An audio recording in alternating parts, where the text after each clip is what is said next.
Hello, guys. So, this is day 11 of demo trading. And before I go into the trade I took today, let me first talk about yesterday's trade. I think it was on Euro USD over here. As you can see, I thought that price was still going to. I'm coming. Yesterday, I thought price was going to, from this trend line, was going to go all the way here, but it did not. It broke our trend line. Destiny is probably will go down to this psychological level again. I don't know. But just want to say that it did not go all the way up there like anticipated. Luckily, I had already taken my profits here at 1 to 1, just came down and flopped. So that's that for yesterday's trade. Now let's go on to today's trade. I came on GBP USD today. I saw the price had, honestly, I'm not sure what this trade is. I think I was testing something else here. Could I not take the trade? I was testing to see if this trend line will still hold on. Luckily, I did not take the trade. Remember, this trend line, the same with the Euro USD, this trend line, the second touch was on that news. Sorry, was on the news. The second touch, I used the news. It was here before. Price broke through it. Then I changed it to here. This was the news, the release of the news that day. So it was here before. Changed it. It's over here. And because like it not really go that high, I said let me, and this other trend line too was here. Sorry, I just said let me like see if this will hold all the way to here or no. So I did not take the trade. That's just the bottom line of the story. But today's trade, the trade I took today, come on, it's over here.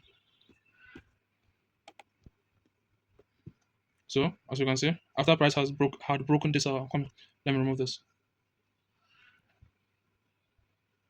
Yeah, coming again.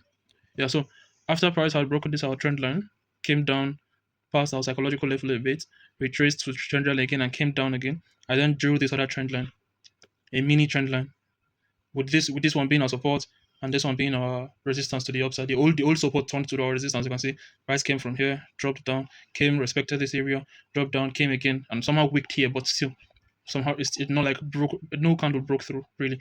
So I'll say it respected from around this area. Let me see if I can zoom in any more. And in fact, maybe go to the 5 minutes time frame. Let me go to the 5 minutes time frame. So it was around this area when price started to reverse, and I say, okay, it had weaked multiple times. I had seen weak rejections as in from this line. Although honestly speaking, I shouldn't have really taken the trade because normally if I'm seeing an uptrend like uptrend line, I don't take the trade going down. I take the trade from the trend line below going up since it's going up because it's very strongly that price will still keep going up. You understand? I don't know if you do, but and in a downward trend line, I will take trades going down. Let's say this is a downward trend line. Price came up here, touch. I don't take it going down. I won't take it from the bottom or from the support going up because it's more likely that price will go down. So I hope that's clear. And if you can see clearly, this blue line was going up, this red line was going up. So I suppose I've taken an up trade after from here price came down, then take it up. What I did was I shouldn't have done it. I shouldn't really have done it. So before I go any further, this is 2:49 UTC, 2:49 p.m. UTC, just about the opening of London. London session just opened around here. That's what London session opened around here. Took the price up a bit, and then draw down came up here. So as you can see, I put my stop loss. I placed my stop loss below this downtrend and our previous uptrend level.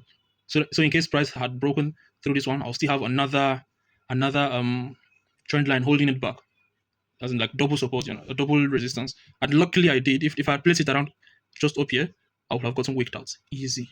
So yeah, I'm going to make sure I take note of that thing. If I have double trend, if I can have double confirmation to put stop loss, I'm going to take that level instead of like this area. And like I said, I shouldn't have placed it. I shouldn't have placed my trade going down. I should have taken it going up, even though I could like still take it if over time, maybe like as time goes on, maybe if I have like capital, I'll have to take it. But for now, I would like for all my setups to be like A plus. You understand? So I should have taken it going up. So with that being said, as you can see over here, this is a 1 to 1 risk to reward. Normally, I do it 2 is to 1. So my take profit was down here somewhere. Yeah, it was down here. Let me see if I can increase brightness. This is the max. Sorry. So my take profit was down here, but as New York opened, it took price up a bit, then drove it all the way down here.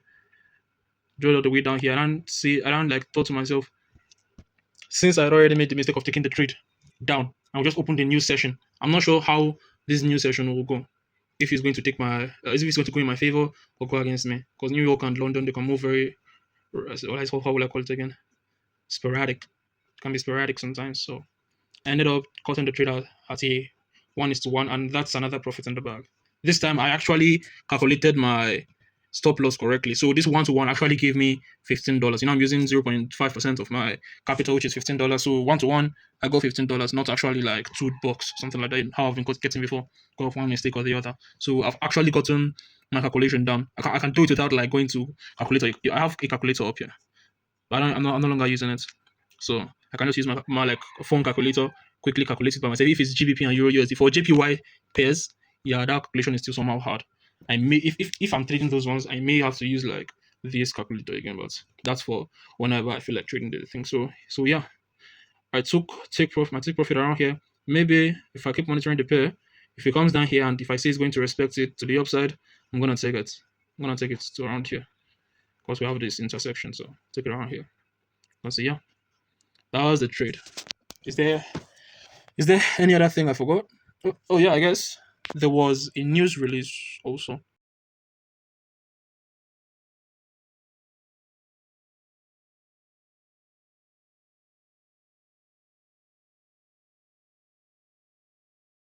Is also that's also like my confirmation. I told you if we're I'm coming. I said if we're in an uptrend, I'm not supposed to take a short. You understand? So except from the weeks that I saw that told me the price is probably going to go down. What else did I see? Well, I went to Forex Factory, and if you can see, where is it? There was a news release. Can't seem to USD. There were 2, 3 news releases down here of USD, somehow indicating that price was gonna like tank. So yeah, that was also one of the things that made me to take this trade. Although I'm not really a fundamental trader, but it's not terrible having multiple confluences. That's basically it. This video is starting to get a bit long. Did I do good taking my profits where I did? I would say yeah, regardless of if it ends up going down here. I will still say I like the fact that I took profit here. Look, price is coming back down again, but still, I like the fact I took profit here. I don't think I regret anything.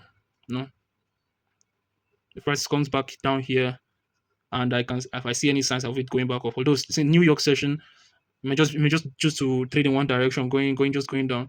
So I don't know. Let me jump back the trading session. Okay.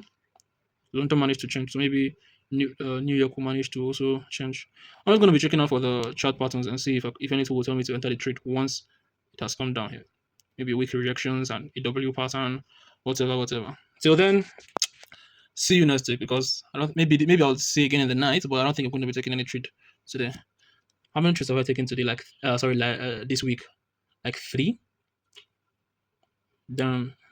Anyhow, what matters is that my P&L is good, I guess. So this is 2 weeks out of February. And then 2 more weeks. Let's see how our P&L will be at the end of the month because I'm going to be showing it to like 1 or 2 investors to get me funded. I know it's very early, but what can I say? Your man need bread. Yeah, I'll see you guys in the next one again. Till then, bye.